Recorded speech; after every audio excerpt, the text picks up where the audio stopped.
Good evening, and welcome to the 2020 Harris Alumni Awards Celebration.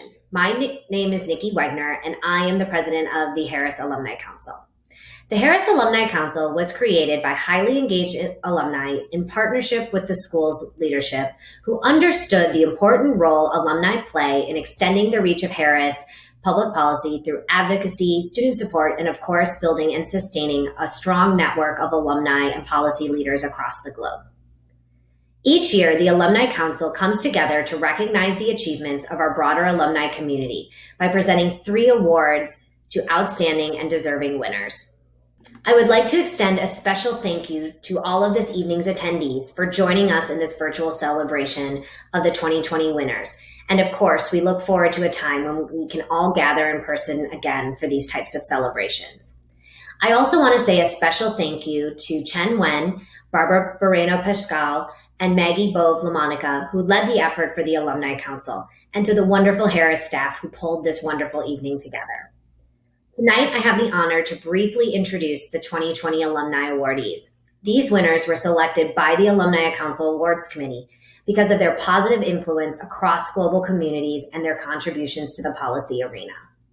First, we are awarding 2 alumni with the 2020 Rising Star Award. The Rising Star Award honors alumni who graduated within the past 15 years and have distinguished themselves as early leaders in their field. Tonight, we present Afua Osei with the 2020 Rising Star Award. Afua graduated with a degree from the Harris School and Booth School of Business at the University of Chicago in 2013. Since her time at the university, Afua has worked both in the private sector and in 2014 co-founded She Leads Africa. She Leads Africa is a global media brand that seeks to build networks of women across countries and continents and help them achieve their professional and business goals. She Leads Africa has since touched the lives of hundreds of thousands of women in pursuit of these aims. Congratulations, Afua, for this award and for the credible impact you have had through this work. Tonight, we also present Raul Ruparel with the 2020 Rising Star Award. Raul holds a Master's of Arts in Public Policy from the Harris School, as well as a Master's of Arts in Political Economy from the Social Science Division at U Chicago. Since leaving the university, Raul has distinguished himself as an expert in European financial policy. He spent several years working at a think tank dedicated to economic policy before becoming a special advisor to the Prime Minister of the United Kingdom. His work on Downing Street focused on the economic negotiations for Brexit. Congratulations, Raul, on this recognition, and I have no doubt you have some fascinating stories that you will share with us later this evening. This evening, the Alumni Council recognizes Benjamin Dietrich with the C.C. DuBois Alumni Service Award. The C.C. DuBois Alumni Service Award is awarded to a graduate who has demonstrated a strong commitment to Harris School and who has been dedicated to enhancing the student life, alumni connections, and the overall welfare of the school. Ben, who earned his MPP in 2008, is currently the Deputy Director of Budget for the City of Chicago, and he is a shining example of this commitment to Harris. He was a founding member of the Harris Alumni Council and helped draft the bylaws which we still use to operate efficiently and effectively 10 years later. In addition, he has served in countless volunteer capacities for the Harris School, including as a lead fundraiser for this 10th Reunion Committee a few years ago. Congratulations, Ben. You serve as an example for all of us as part of the alumni community in your commitment to the Harris School. Lastly, this evening, we present the 2020 Career Achievement Award to Governor Marco Mena. The Career Achievement Award recognizes a graduate who has achieved a position of significant leadership in the public, private, or nonprofit sector with a record of meaningful accomplishments that have positively influenced society. Governor Mena has spent 2 decades in public service, serving in elected and appointed roles in the government of Mexico. He is currently the governor of the state of Tlaxcala, a role to which he was elected in 2016. Since that time, Governor Mena and his team have implemented a sweeping program of economic reform that has moved a large portion of his constituency out of poverty. It is considered one of the largest and most successful poverty reduction programs in Mexico's history. Governor Mena, congratulations on this recognition tonight. And also, thank you for the work you have done for the benefit of your community. I look forward to hearing more from you later on this evening. I'm now pleased to introduce Catherine Baker, Dean and Emmett Dedman Professor at Harris School of Public Policy. Dean Baker will facilitate a conversation with each of our 4 winners. Our congratulations again to everyone. Thank you for that warm introduction and for having me tonight. I wish that we could be celebrating tonight's award recipients together, but I couldn't be more delighted to have the chance to honor each and every one of them. We have such an amazing group of Harris alums. It's really hard to choose people to honor, but tonight's recipients have done so much to improve our Harris community and to change the world. I want to offer a special welcome to their friends and family and hope that they'll be as proud of the recipients as we are. Now let's turn to our first recipient.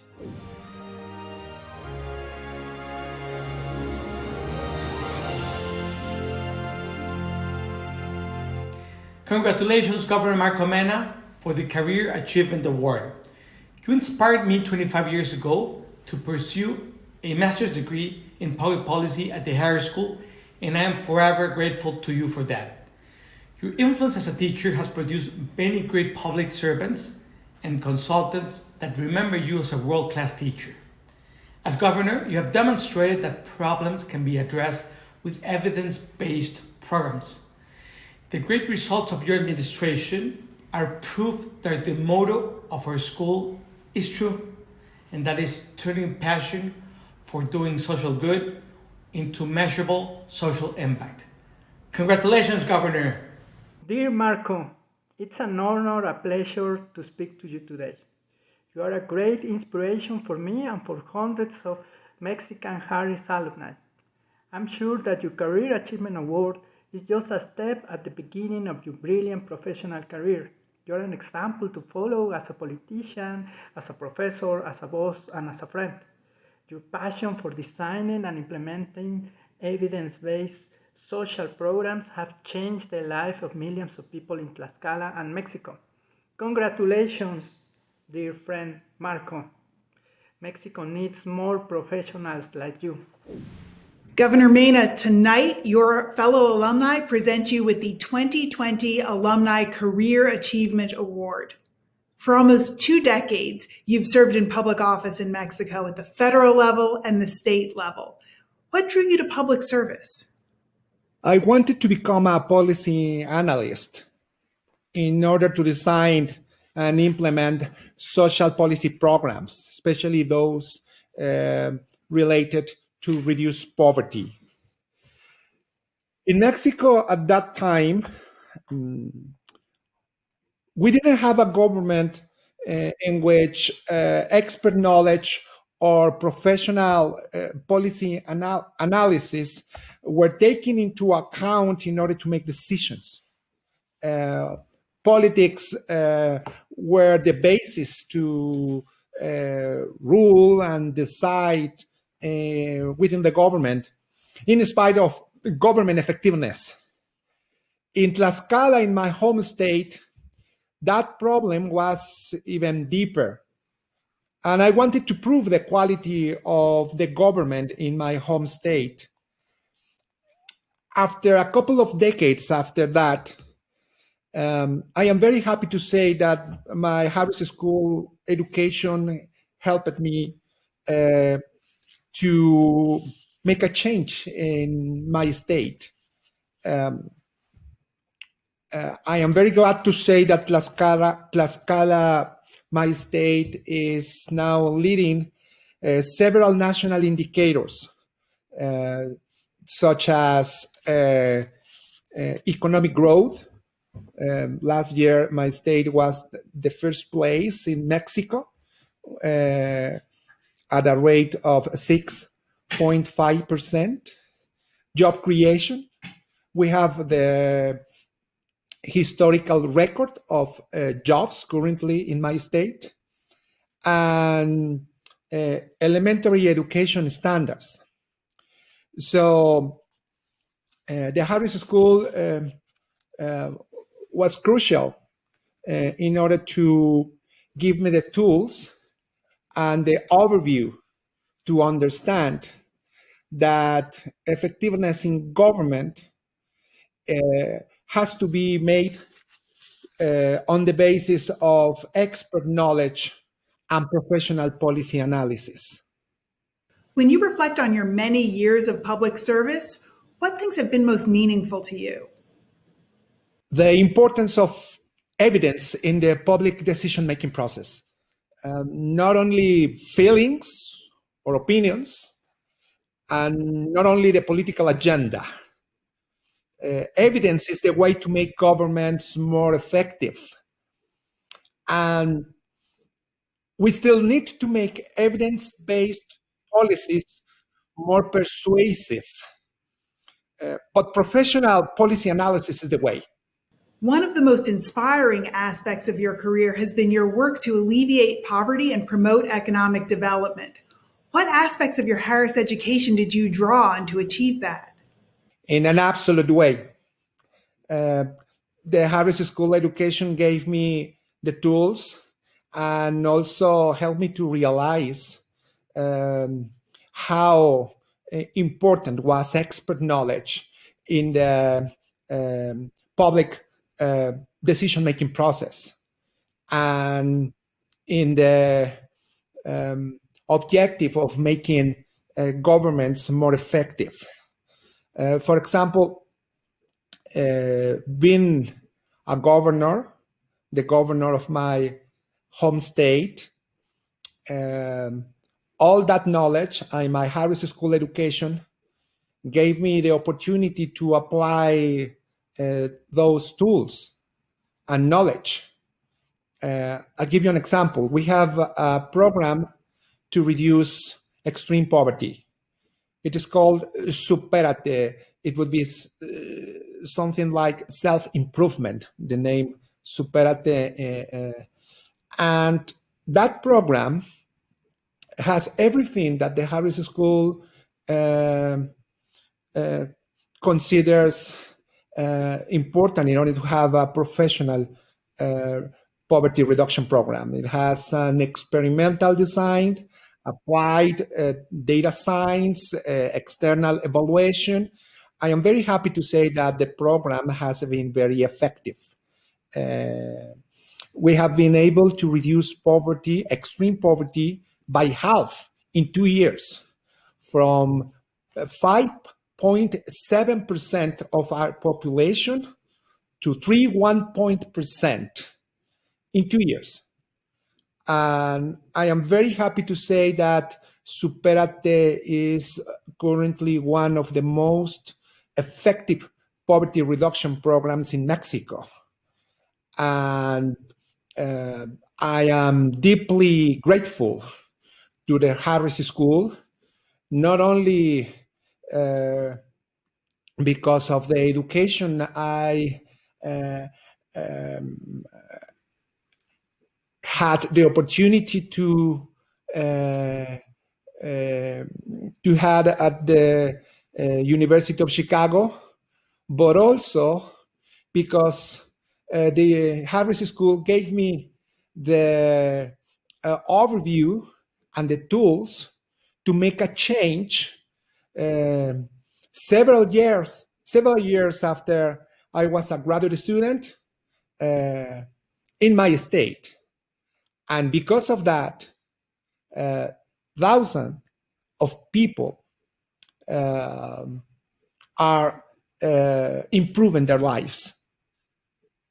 We're honoring you tonight with the Career Achievement Award, but I have no doubt that there are many more accomplishments in your future. What are your aspirations for the years to come? I am deeply honored to receive this award. It is one of the most important distinctions that I have ever received in my life. I am so happy to receive this award.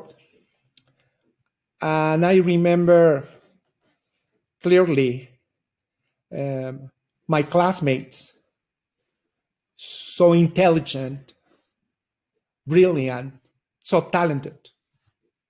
I learned a lot from them. I remember my professors. And I'm going to be governor of my state until next year. And one of my main objectives is to make our poverty reduction program, Superate, the best and the most effective programs that Mexico has ever had. Our results are already very good, but I'm convinced that the Superate program is going to be very solid next year. I'm also very happy to share with you that Harris School alumnus, Jose Luis Bustos, is in charge of directing this program.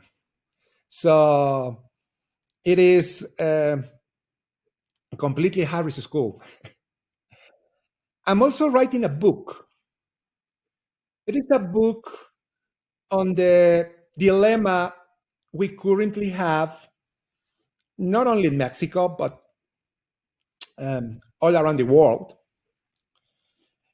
in relation to governments that are more interested in being popular than effective. That is a problem that modern democracies have currently, and we need to solve. I must say finally that I feel and that I am very, very grateful to the Harris School and to the University of Chicago. I would like to say to the current students at the Harris School, that their education is going to be crucial for their future, not only to their professional careers, but also to their personal lives. And that education and the experience of being a student at the University of Chicago will help them to make changes and to make a difference. In my case, being at the Harris School and the University of Chicago has been one of the most important aspects of my professional career, but also my personal life. It is a great honor to be a graduate of one of the most important public policy schools in the world, in one of the most prestigious universities in the world as well.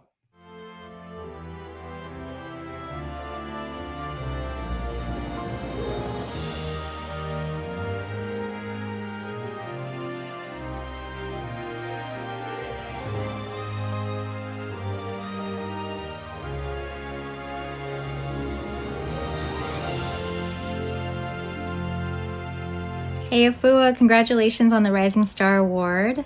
Can't believe it's been 10 years since we started at Harris together, and you've been doing amazing things the world over, empowering women, being an amazing role model, and also, again, as you know, representing Harris in the most wonderful way. And also just wanted to give a shout out to just what a general boss you are, and I hope you continue doing great things and leading and being a role model for our daughters and future daughters. Congratulations again. Be well. Congratulations, Efwa. Cheers to you for winning the 2020 Harris Alumni Rising Star Award. I am so pleased to send you these well wishes, and quite frankly, I'm not surprised about this very prestigious accolade. From our first meeting in Mrs. Obama's office to your founding of She Leads Africa to your many other notable career accomplishments, I have been following your social impact. Now more than ever, African women and multicultural women across the globe need leaders like you, as well as the community Motherland Mogul Media creates to assist them in achieving their professional dreams. You have transcended unique challenges to economic activity, to healthy partnerships, and most importantly, investments in Africa. Your incubator is the very definition of inclusive, wonderfully made, and an authentic ecosystem. I am so pleased to raise a glass to you. Cheers to excellence in entrepreneurship. Afua, we are honored to present you with the 2020 Rising Star Award. The Rising Star Award recognizes alumni who've made significant contributions to public, private, or nonprofit sectors within 15 years of graduation, and you have accomplished a great deal in your time since Harris.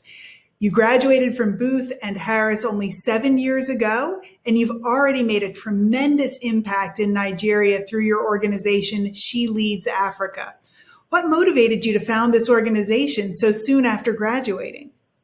Well, I want to say thank you so much to the University of Chicago and the Harris School of Public Policy for this incredible honor. It is a bit weird to remember that I graduated 7 whole years ago, because in my mind, I feel like I'm still a fresh, young policy person, but I have moved on a bit from that.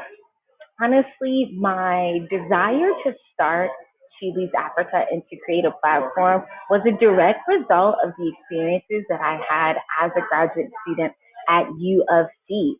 I went to Lagos, Nigeria for the first time ever for a summer internship. And while I was there, I saw that there were so many smart young people who were passionate about their careers, who wanted to create an impact, but they didn't have the tools to navigate the career and the business landscape.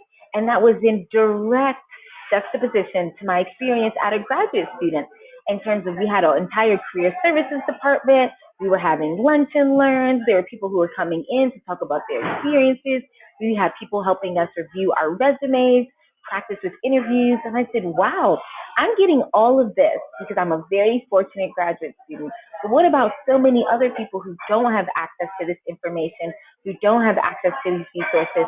And how can I utilize my privilege to create a platform to share with others?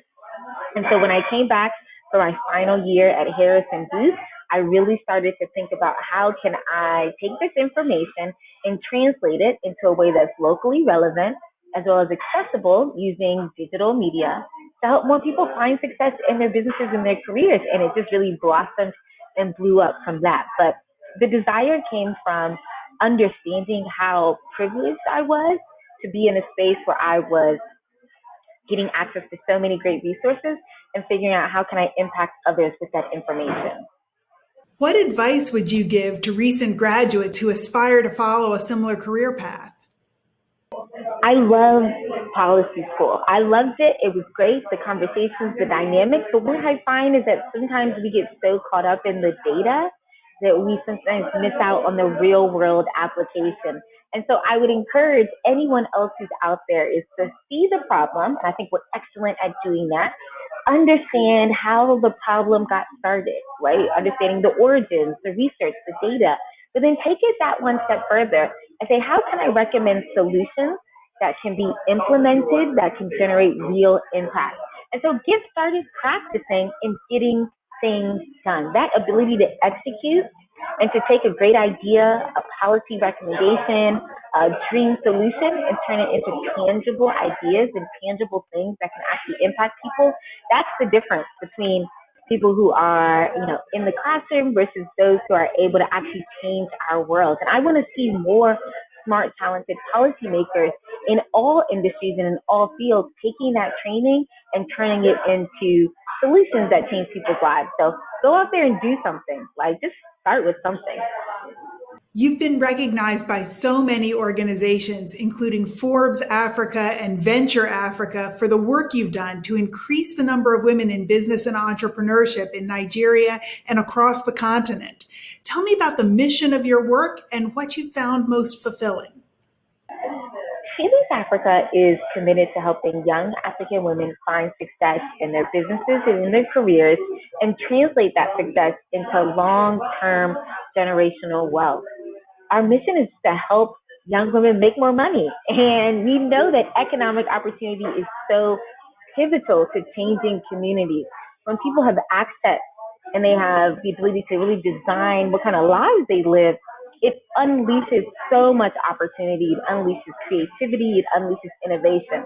And so we believe that finding and supporting people with their careers, with how they manage their money, with how they show up in the world can really transform the world around us. And so it started off just with a pitch competition, and it's evolved into accelerator programs, it's evolved into online courses, it's evolving into financial services, because we know that we want to help young women along their journey. When they graduate from university and they're trying to figure out how do they get that first job, let's provide them with career resources, interview prep, all that help. When they're thinking about how to get that next promotion, helping them understand their management and leadership style, helping them understand corporate politics. When they're thinking about launching their own business, identifying this is how you approach the market.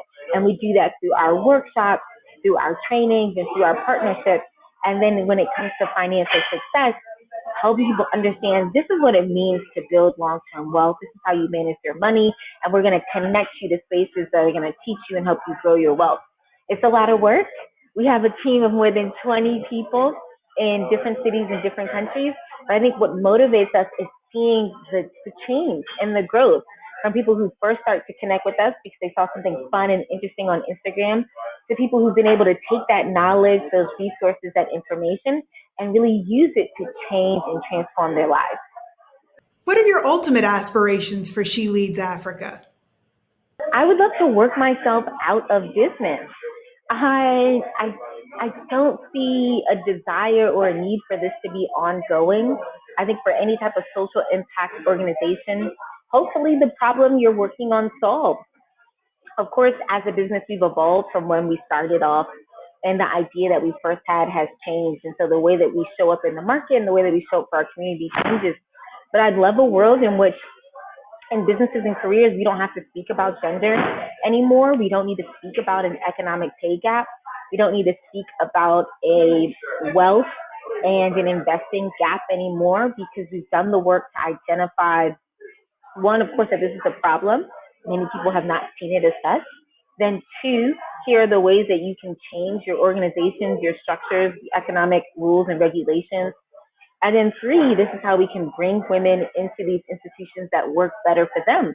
And then when we do that, I don't need to exist anymore. SLA can move on to other things. That's absolutely the long-term dream, goal, and vision. But I think on a more personal note, I want to build a company where people are able to really grow and develop their skills and to go on and do great things. I think we hear so much about the PayPal mafia and all of these other great companies that brought in these young people, they trained them, they gave them opportunities to shine, and then they went on and did other things. I'm definitely a tough boss, but I'm a tough boss so that the people who come and work with me, my responsibility is to make sure that they're excellent when they leave. So on a personal note, I want to have excellent people no longer work in the company and to go and do other things and continue the mission in their own unique ways. And then I think lastly, and I'm going to say this with pride and with strength, I want to make a lot of money.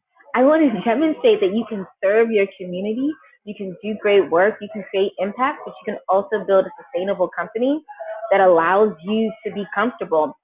This idea that if you're doing social impact work, you must be suffering and you must be begging. I don't want that for myself. I don't want that for my team. So it's also about the financial health and wellness of our company and being able to demonstrate our value to the market. So we're doing good and we're doing well also. The peers who nominated you for this award mentioned the Afua effect, which is apparently well known in Nigeria. Tell us more about that. When I saw that, I was giggling. So I'm like, who are these people and who have they been talking to? I was like, okay, I guess I should be flattered, but I'm going to have to get on my phone and figure out who's been talking. I think a little bit of what that may mean is that I don't believe that business and career should be boring. I don't know who spread that lie. I don't know who told that story that somehow when you show up in the space that you must be stiff and buttoned up. And mind you, I was a corporate consultant, so I lived that experience. I saw that. But I don't think it's real, and I don't think it translates to our communities. I don't think it translates to the people that we want to serve. And so I think part of the effect, or what I try to show up in the space, is to be like, you can be smart and interesting and you can have a nose ring. You can be smart and talented and you don't have to wear a suit. You can be smart and talented and you don't have to pretend to be anyone else. You can be lively, you can have personality, and you can still be successful. And I really think that by showing up that way, I give a bit of freedom to other people to say that you don't have to put your personality to the side. You don't have to pretend to be somebody else. When you come in that space and you're well prepared, you are smart, you've done the work, people will recognize that. And hopefully, I think it gives people more freedom to not feel as if they have to be someone different in order to find success in their businesses and their careers. That's what I think the effect means. If anybody else tells you anything different, they're probably talking about some crazy nights in grad school. You should just ignore those people. Don't listen to them. They're spreading rumors. How did your time at the University of Chicago shape you as an entrepreneur? I never wanted to be an entrepreneur. So it's very funny because when I was at University of Chicago, I was really focused on, I want to find a great job.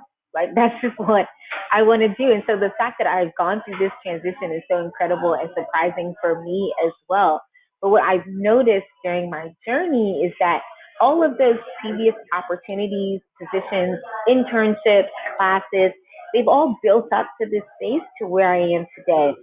And so I think the most prominent and the most interesting thing is something that my team absolutely hates me for. But when they tell me something, I'm like, well, where's your data? Where's your proof? Where are your numbers? And I use that voice just like that, which means they really hate it because they're like, why is she using that voice? But I always want to challenge people that if you have an idea, a hypothesis, a belief, fantastic, but there must be some information to back it up. If you want us to spend money on a new project, if you want us to use company resources, come with a plan and be able to convince somebody as to why that is the right approach. And I think that that's definitely a skill that I was pushed and tested and honed while I was at the University of Chicago. It's all well and good to say that this would be a great policy idea, but I think the professors are going to want to see, where's the research? Where's the data? Where's the facts to support that? And what kind of second level thinking have you done beyond just this initial idea to go beyond it and say, you know, this is why I think it may work. Here are some of the challenges, and then here are some solutions to address those challenges. I think really pushing that thinking, to really be thoughtful, to be data driven, to be clear with your recommendations for all things that I had to practice while I was a student, that I get to live out every single day. Because it means that we're using our resources wisely. It means that we're not just coming up with ideas that we think are going to be great. We're talking to our community. We're doing that firsthand research. We're looking at the data. We're understanding market ideas, how the market is shifting to make sure that we're heading in the right direction. And so I think these are just great skills to have. And luckily enough, I get to use it every single day as an entrepreneur and as a team builder. That's training and teaching other people how to do these things in their work lives as well. What are the greatest lessons you took from your time in Chicago? I thought about this question because I wanted to be very thoughtful and be poetic and be a serious scholar. But I think, honestly, I didn't take away a really incredible lesson, but I did leave with some very incredible people and very incredible friends. And I think that right there is the most important thing. I have a community of women who we met either before I started, so the summer before, or during orientation in 2010 when I started at Harris, who I continue to speak to on a weekly basis. They've been so supportive. So I have to give a shout out to Denise, to Trisha, to Joanne, these incredible women who were supportive in the classroom, who were supportive when we were figuring out internships and where we were going to go, and who probably didn't understand why I would move all the way to Lagos, Nigeria, but they were still happy for me, who probably didn't understand why I was leaving a great corporate job to start this idea, but they've been so supportive. And so I'd say that these women were the number one, most important thing that I took away from my experience. And I'm so grateful to have them in my life, but also to be able to support their journeys as well. And I think we have met up from San Francisco to Mexico to South Africa. Our lives keep growing, and I'm I'm so privileged and honored to be in these women's lives. So I think it's the connections in the community that have been the most impactful for me since graduating.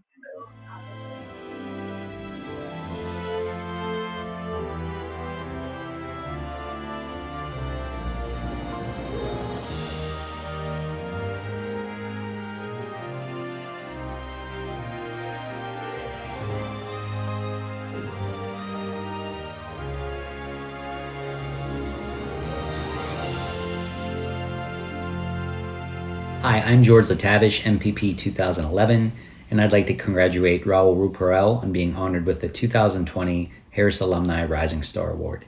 I've had the pleasure of knowing Raul since 2009 when we were classmates together at Harris, and over the past decade, our friends and classmates have been able to watch his meteoric rise in the early stages of his career, starting with the Greek debt crisis. Raul was working at Open Europe, a think tank in Europe at the time, and he was really at the forefront of identifying and emphasizing the seriousness of Greece's financial crisis and the broader political and economic implications for Europe. More recently, he used that knowledge and expertise to help the British government navigate through Brexit, serving as a senior advisor to the Prime Minister and the Secretary of State on exiting the EU. Raul has really served as a great example of how to uphold the principles of the Harris School and the community at large, with how to use rigorous analysis and evidence to inform policymaking and support a positive social impact in society. So Raul, congratulations. Querido Raúl, congratulations on being honored with the Rising Star Award by Chicago Harris. Your achievements as public servant at number 10 Downing Street and at DexU in the UK are clear evidence of your influential contribution to policymaking in Europe. I'm delighted that our paths crossed in Chicago and that our paths crossed once again in London, both professionally and as old friends. An OBE from Her Majesty the Queen and a Rising Star Award from Chicago Harris. This is only the beginning of a rapidly rising career. Hello, Raul. Just a quick message here from New Zealand to congratulate you for being honored with the prestigious award of Rising Star from the Harris School. Raul and I first met in this class called Applied Price Theory by Kevin Murphy. We actually paired up for the final assignment of the class.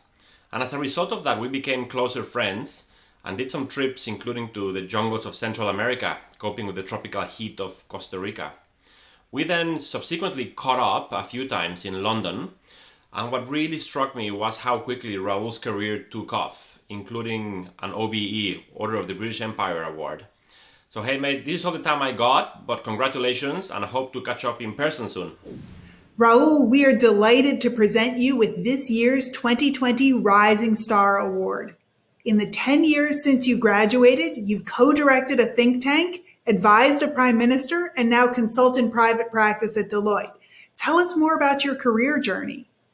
Thanks. Well, firstly, thanks so much for the award, and it's great to be recognised by my former university. I think it's been quite a strange journey for me. It's not really where I expected to end up or what I expected to do when I first set out on it. I think moving into think tank world after doing my master's in Chicago was just sort of happenstance, really. I had interned at the think tank in between my undergraduate and postgraduate degrees, and there happened to be an opening and an opportunity to do quite a lot of independent research and quite a lot of freedom in terms of what you can research, which is rare in your early 20s.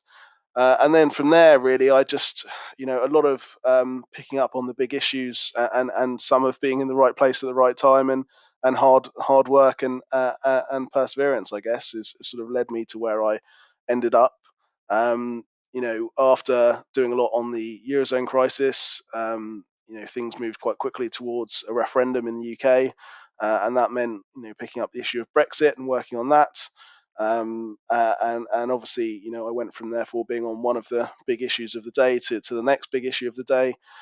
And then during the referendum campaign, sort of co-directing the think tank, which was sort of neutral in the campaign, not campaigning one way or the other, and trying to sort of put the facts on the table and be objective as possible about what was a very controversial political issue and still is. And then that sort of led into, after the UK voting to leave, there was a clear need in government for all people and advisors who, had worked a lot on European issues, on EU issues around the referendum, but there was also, I think, quite a lot of desire to have people who had been sort of objective or not politically involved in the referendum one way or the other, and so that teed it up quite nicely, I guess, in terms of my expertise and my position in the debate and moving into government. And then I guess after government, it's always hard to know what to do after that. I think anyone you speak to who's worked in government will say you can't really replicate what you get from working in central government and the influence on policy and being at the centre of things. But you need to think about what other things motivate you and what else interests you. And for me, I was keen to learn more about the sort of commercial side and learn more about the business side, and get a bit more hands-on. So moving into consulting and with Deloitte and being able to work with a huge range of businesses on their sort of organizational structures, their supply chains, but also still using my expertise around Brexit and how that will impact them, seemed like a natural fit, and has been a really interesting experience throughout the course of this year. You are widely regarded as an expert on European economic situations, including the crisis in Greece and Brexit. Tell me more about your work in these areas. Well, I think I've always been interested in sort of the macro side of economics and the interplay between economics and politics. And I've always felt myself drawn to the big political issues of the day, I guess. So, it's sort of a culmination of things. I also have always found Europe and the EU interesting, particularly the interaction between sort of supranational and national institutions, but also the economic policy aspects of it and how the two might clash. I remember when I was sort of first starting out studying economics when I was sort of 15, 16 at school, I read a lot about sort of what's known as Black Wednesday in the UK and the ERM crisis, and that was one of the first big clashes between the UK and the EU, I guess, in terms of some of the seeds of what eventually went on to lead to Brexit. And I was always fascinated by that situation and the impact it had. And so, I took a few classes around the EU and European policy in undergrads, wrote an undergraduate dissertation on it, and so that really sort of just became my area of expertise. And then, as I said, when I came back from my master's in Chicago, there was an opportunity in this think tank focus on European affairs, and that sort of cemented my interest in it. And then as I said, I've always really been drawn to the big issues of the day. Working on the Eurozone crisis and then on Brexit, few issues sort of as full on and front and center of the news, as it were, as those two. So that really I always found massively interesting, and I've always found myself interested in researching things as and when they're happening. I've never been that drawn to sort of historical research or looking backwards, just my sort of personal approach, and so working on those sort of current issues was always of real interest to me. And going forward, that's obviously the same. Now looking at what comes next in terms of post COVID-19 and the challenges there and the economic policy response and where we go from here is a massive debate going on in the UK, as I'm sure in the US as well. And so that's an area where hopefully I'll be able to do some more work in the coming years. What have been the most challenging aspects of your work on Brexit, and how have you been able to draw on your Harris education to help inform that work? Yeah, it's an interesting one. It's something you don't necessarily think about before going into a job like I did in terms of advising a PM, but particularly advising on a high-profile issue. You don't necessarily think about the impact that's going to have, but obviously it does have impacts. And there are so many. I mean, one is thinking back. Sometimes it's very easy to get caught up in the politics of it all, especially when you're advising a prime minister. You obviously have to give political advice, and I was a political advisor, so I always had to bear that in mind. But equally, you also have to remember the long-term policy goals and what the data and the policy decisions are telling you to do. So it's always finding that balance between the two, and that is challenging sometimes when you're in number 10, and you've got a lot of political pressure coming on you from various different sides, from the Conservative Party, from within Parliament, and so that's always a challenge. But you have to try and keep the bigger picture in mind, I think. There are also challenges that it's quite hard not to take some of the criticism personally when you're working on an issue like this that's covered in the news on a day-to-day basis, and every morning you wake up and you read the papers and the front page is about what a mistake the government made in this issue or whatever it is.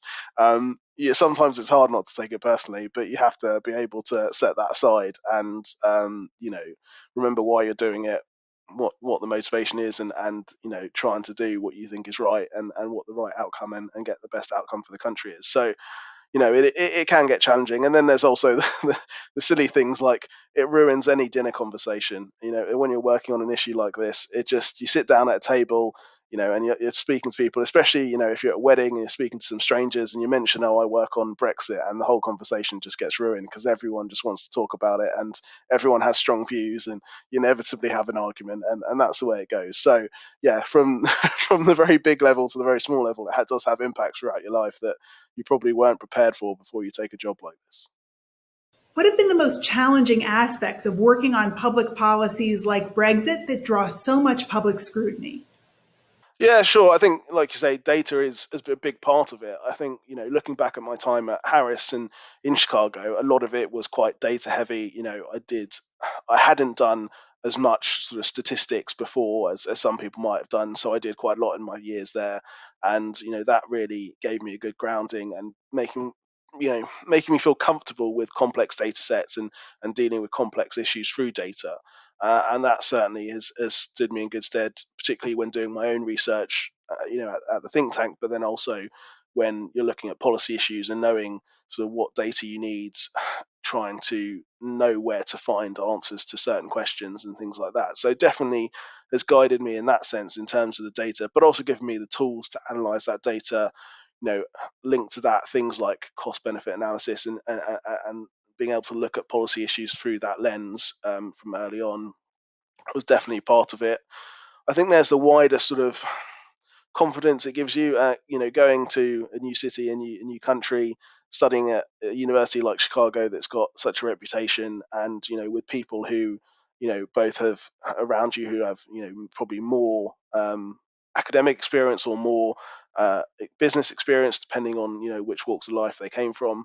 But being able to learn off them and being able to take on these challenges and realize that you can actually do it at that sort of level, and you can take on those challenges. So that was also part of it. So yeah, I think it really stood me in good stead and made me confident about my sort of knowledge of economics, economic policy, that I could use the tools I have to take on new issues. So when I went in to the think tank and was very quickly working on analyzing the Greek crisis and things like that, it was sort of dropped in the deep end, but I felt that I had the tools that could help me do that, and that was certainly down to Harris and the University of Chicago.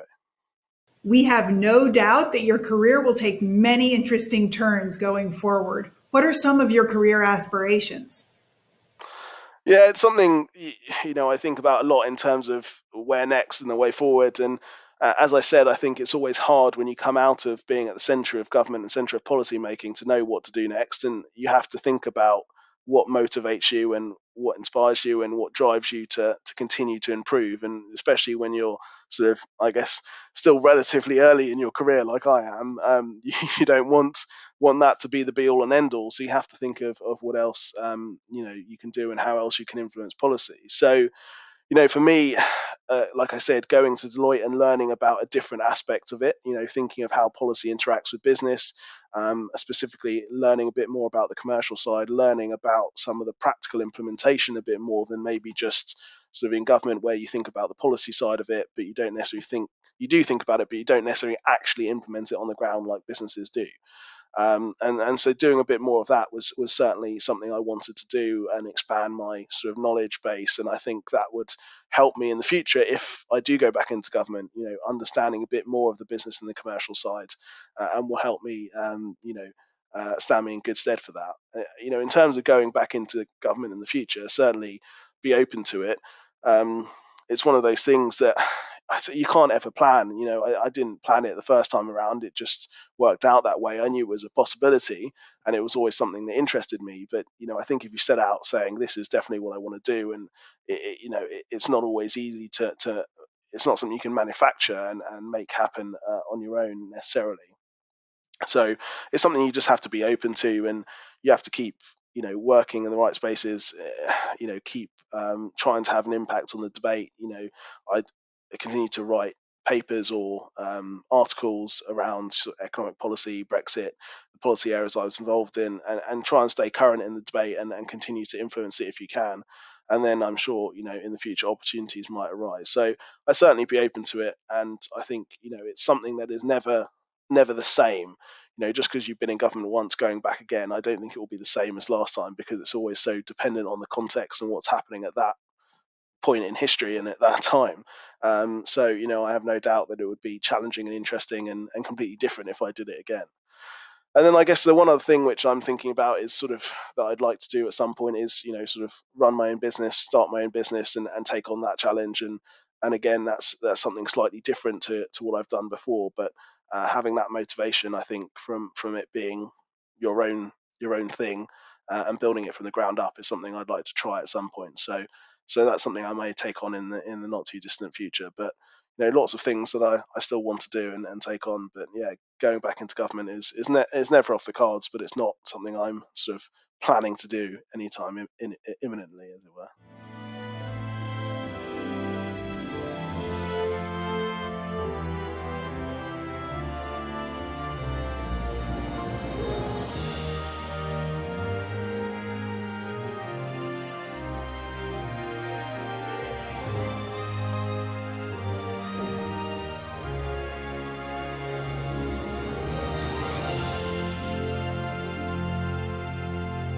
Hi, Ben. Just sending a quick message to say congratulations on this very well-deserved award, and also thank you for all of your contributions to the city through your service and also through your continued advocacy and support for all of your fellow colleagues. Thank you so much. Congratulations. Congratulations, Ben, on being honored with the Alumni Service Award for the 2020 Harris Alumni Awards.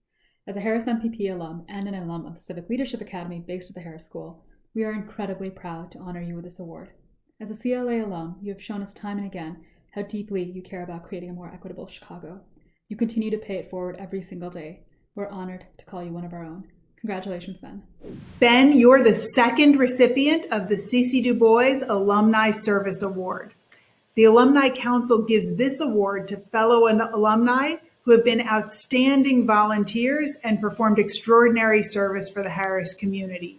First and foremost, I want to thank you for all that you've done. As a founding member of the Alumni Council, what does receiving this award from your peers mean to you?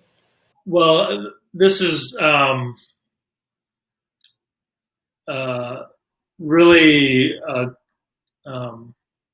important to me. And I think it's helpful to go back to what the alumni community looked like when I graduated from Harris. There was very little, I would say, support coming from the school for alumni. And the Harris School itself was so important to my both personal and professional development. And when I graduated from Harris, looking around and talking to my fellow alumni, one of the things that we really felt after graduating was kind of a loss of connection with our all the classmates that were so impactful to our lives, and wanted to really find a way to maintain those connections. And it wasn't something that Harris really excelled at the time. And talking to some of my fellow alumni, we decided to just start some informal gatherings and getting together after work, grabbing a drink and talking about all of the different and amazing things that the Harris alumni are doing out in the world. And those informal gatherings just started to grow, and we got more and more people interested and involved and coming and engaged, and Harris took notice, and kind of led directly to the creation of the Alumni Council. And I'm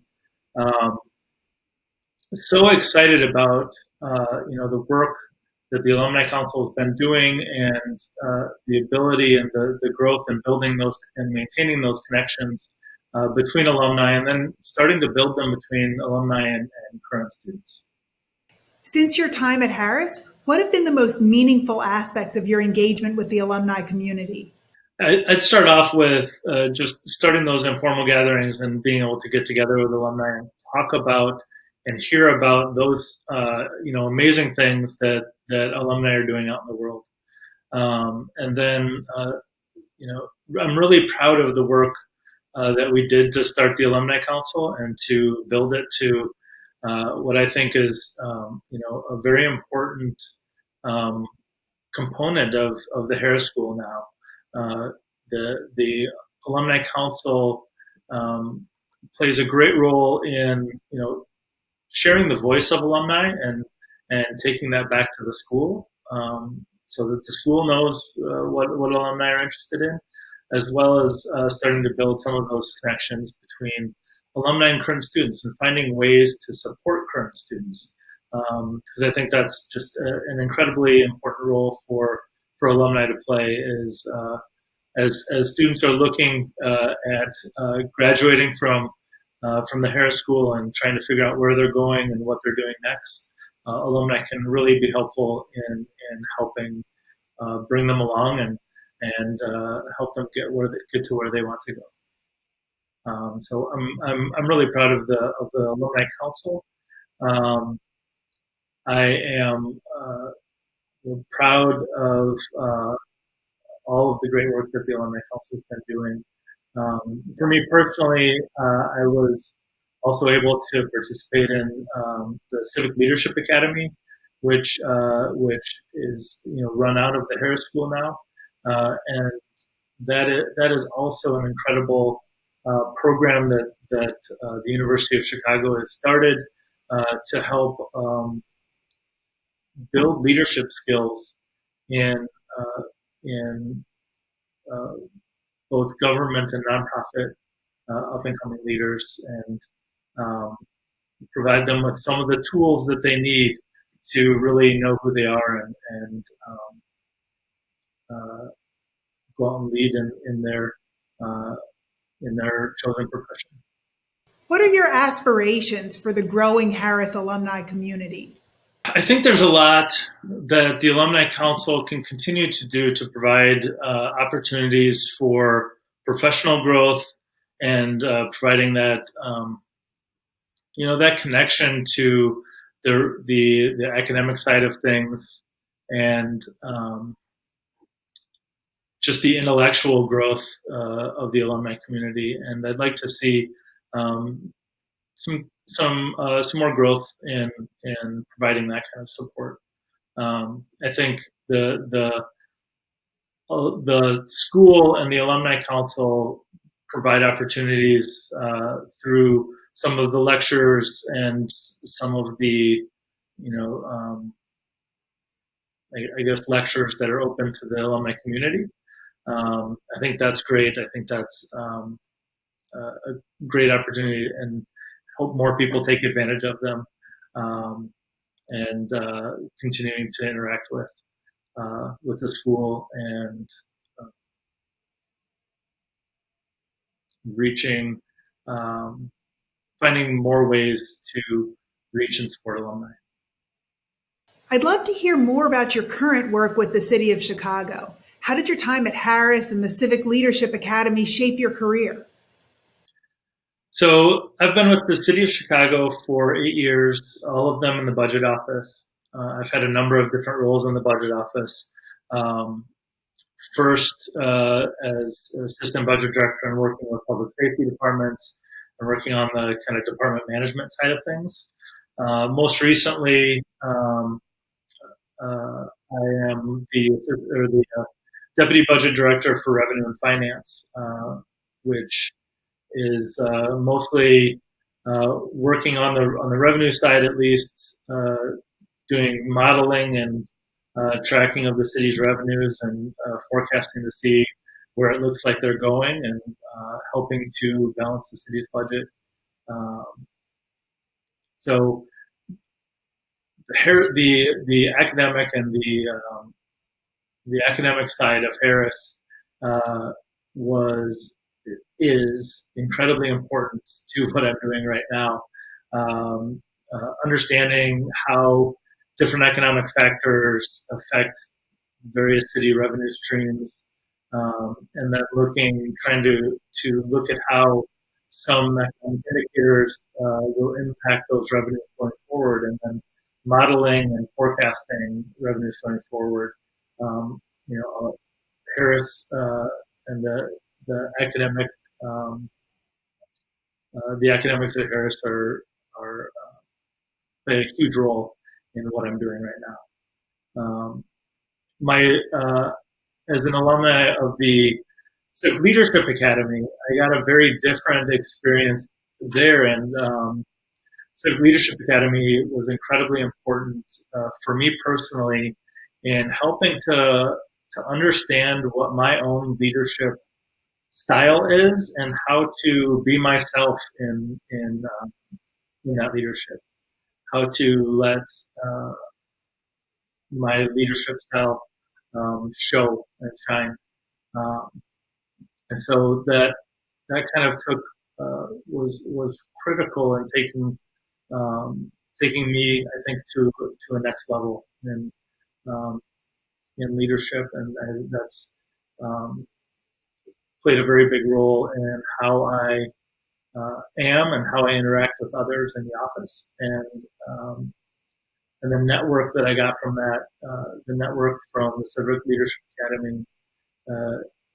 It's a bunch of nonprofit and government leaders who are trying to build a better city, better community, and being able to reach out to those folks with questions, or when there's an opportunity to engage and to collaborate.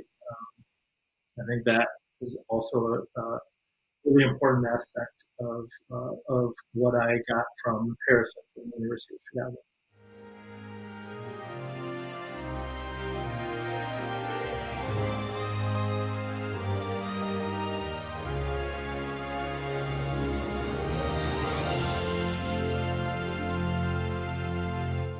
Good evening. My name is Chen Wen. I am a graduate of the Harris class of 1991, and I currently lead the Alumni Awards Committee for the Harris Alumni Council. Thank you all for joining us this evening for the 7th Annual Harris Alumni Awards presentation. Congratulations again to Governor Marco Mena, Benjamin Dietrich, Afua Osei, and Raul Raparel on your awards, and thank you for sharing your inspirational stories with us. Since its inception in 2011, the Alumni Council's mission has been to advocate on behalf of the global alumni community while celebrating the successes of our growing body of alumni. The selection of the honorees is always difficult for the awards committee, and this spring was no exception. The awardees embodies the values and spirit of the Harris School, and you are our ambassadors to the world beyond Hyde Park. Thank you again for joining us this evening. Have a prosperous 2021.